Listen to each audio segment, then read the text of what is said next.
Good morning प्रिय दर्शकों, आप सभी लोगों का मेरे YouTube channel future academy bye CP sir में स्वागत है। जैसा कि मेरा पूरा नाम है चंद्र प्रकाश मिश्रा। मैं रसायन विज्ञान प्रवक्ता और साथ में मैं विज्ञान कक्षा 10 के सभी विषयों, चाहे फिजिक्स हो, चाहे केमिस्ट्री हो, चाहे बायो हो, विज्ञान से सेक्शन के, उनको मैं क्या करता हूँ, सरलीकृत करके आपके माध्यम तक वीडियो के माध्यम से क्या करता हूं, पहुंचाता हूं। आप सभी लोगों से विनम्र निवेदन है कि आप सभी लोग वीडियो को देखा करें, साथ में शेयर भी किया करें, जिससे नए दर्शकों के पास पहुंचे और वो वीडियो को क्या करें, मतलब जो है देखें और मुफ्त में देख सकते हैं भाई। इसके लिए किसी भी प्रकार का कोई शुल्क नहीं है। साथ में चैनल को अच्छा लगेगा तो क्या करेंगे, सब्सक्राइब करेंगे। तो चलिए, मैं समय को बर्बाद ना करते हुए सीधे कहां बढ़ता हूं, आगे बढ़ता हूं और मैं बात करने वाला हूं संतुलित रासायनिक समीकरण।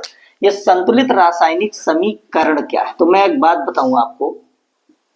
कहते हैं कि समीकरण क्या होता है? तो कहते हैं किसी भी पदार्थ का एक पदार्थ से क्या होना, दूसरे पदार्थ में बदलना। इसके मतलब उसको क्या कहते हैं, अभिक्रिया कहते हैं। मतलब कोई पुराना पदार्थ टूट करके किस में बदल जाए, नए पदार्थ में बदल जाए। इसका कहने का मतलब है कि जो पदार्थ टूटता है उसको अभिकारक कहा जाता है और जो नया पदार्थ बनता है उसे उत्पाद कहा जाता है। तो इस प्रकार से जो अभिक्रिया में उत्पाद एवं अभिकारक होते हैं, उनको जिन रासायनिक सूत्रों के द्वारा हम व्यवस्थित करते हैं, उसी को रासायनिक समीकरण कहा जाता है। लेकिन यहाँ पर एक शब्द बोला गया है कि संतुलित रासायनिक समीकरण क्या है। आप ये सोचिए कि संतुलित कोई चीजें तब होंगी जब दायां पक्ष और बायां पक्ष दोनों पक्ष क्या होंगे, बराबर होंगे। मतलब दोनों तरफ जो पदार्थ लिए गए हो, चाहे वो अभिकारक हो चाहे उत्पाद हो, और उनमें उपस्थित जो परमाणु होते हैं, परमाणुओं की संख्या अगर दोनों तरफ, अभिकारक की तरफ भी और उत्पाद की तरफ भी क्या हो, बराबर हो, तो ऐसे समीकरणों को संतुलित रासायनिक समीकरण कहा जाता है। जैसे हम जानते हैं कि जो एरो होता है, एरो के इस पार किसी भी चीज को लिखते हैं वो क्या होता है, उत्पाद होता है, और एरो के इस पार अगर लिखते हैं उसको अभिकारक कहा जाता है। लेकिन कहते हैं कि इसी अभिकारक और उत्पाद को अगर हम संकेतांकों या प्रतीकों के रूप में क्या कर लें, व्यवस्थित कर लें, तो इस प्रक्रिया के द्वारा उसका निर्माण करते हैं किस रूप में, समीकरण के रूप में। और कहते हैं कि समीकरण अगर संतुलित तब होगा जब इसी अभिकारक और उत्पाद में उपस्थित जो परमाणु होंगे वो क्या होंगे, बराबर होंगे। तो उसको क्या कहा जाएगा, संतुलित कहा जाएगा। जैसे मैं एक एग्जांपल लेकर के देखता हूं किसका, किसी भी पदार्थ का। तो देखिएगा, मान लीजिए लिखा हुआ है C6, मतलब मैं चीनी का लेता हूं, शुगर का, इधर लेता हूं C12 H22O11, और साथ में मैं इधर ले लूं और H2, मतलब उसको अपघटित कर दूं। ये किसका सूत्र है, सीरे का या चीनी का, क्योंकि या सुक्रोज का, क्योंकि मैं इसके पहले वाले वीडियो में सभी लोगों को कुछ महत्वपूर्ण रासायनिक सूत्रों के बारे में जब डिस्कस किया तो उसमें मैंने बताया था कि C12H22O11 को सुक्रोज, चीनी या फिर उसको हम लोग सीरे के नाम से जानते हैं। और जब उसमें क्या मिलाते हैं, जल मिलाते हैं, तो जल में ये सीरा क्या होता है, अपघटित होता है। और अपघटित होकर के भाई अब जितने परमाणु हमें इस तरफ दिखाई दे रहे हैं, वो इस तरफ मतलब क्या है, अभिकारक की तरफ, उतने ही परमाणु अगर हमें उत्पाद की तरफ मिल जाए तब तो उसको हम क्या कहेंगे, संतुलित समीकरण। लेकिन अगर हमें अभिकारक की तरफ उपस्थित परमाणु की अपेक्षा, अगर मैं बात करूं उत्पाद की तरफ उपस्थित परमाणुओं की संख्या के बारे में, अगर वो दोनों बराबर ना हो तो ऐसे समीकरणों को असंतुलित रासायनिक समीकरण कहा जाता है। अगर संतुलित है तो क्या होगा, संतुलित रासायनिक समीकरण, और अगर असंतुलित है तो उसे क्या कहते हैं, असंतुलित रासायनिक समीकरण। इसी टॉपिक में मतलब और एक टॉपिक है, उसका नाम है, टॉपिकों में ही टॉपिक है, उसका नाम है कंकाली रासायनिक समीकरण। ये कंकाली क्या है, कहते हैं कि संतुलित मतलब जो है रासायनिक समीकरण को ही कंकाली कहा जाता है।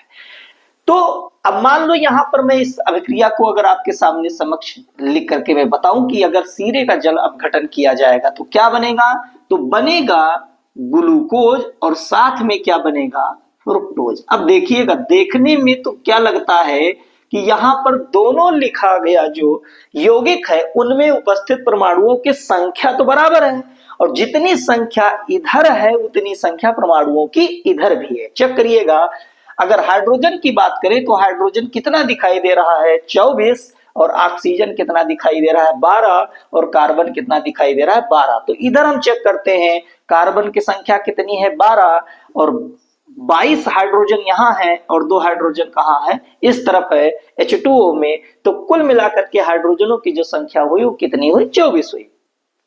उसी प्रकार से ऑक्सीजन की अगर बात किया जाए तो 11 ऑक्सीजन इधर है और एक H2O में अगर देखा जाए तो O उपस्थित जो है उसको हम जोड़ते हैं तो ऑक्सीजन की संख्या भी कितनी होती है, 12 होती है, और इधर भी 12 और इधर भी 12। इसके मतलब किसी रासायनिक अभिक्रिया में उपस्थित जो परमाणुओं की संख्या है अभिकारक और उत्पाद की, वो दोनों तरफ क्या है, बराबर है। तो ऐसे समीकरण को संतुलित रासायनिक समीकरण कहा जाता है। अगर मान लो बराबर ना होता तो उसको क्या कहते, असंतुलित रासायनिक समीकरण कहते। अब बारी आती है कि एक उदाहरण और ले लें हम, और वो क्या है, CH4, और साथ में उसको मैं दहन करूं किसकी उपस्थिति में, ऑक्सीजन की उपस्थिति में। दहन का मतलब क्या होता है, जलाना। अगर मैं जला रहा हूं किसको, मेथेन को, किसकी उपस्थिति में, ऑक्सीजन की उपस्थिति में, तो देखते हैं क्या बनेगा। तो बनता है क्या, CO2, और साथ में क्या बनता है, H2O। लेकिन अब हमें देखना है कि जो यह समीकरण लिखा हुआ है ये इस समय संतुलित रासायनिक समीकरण है कि नहीं है।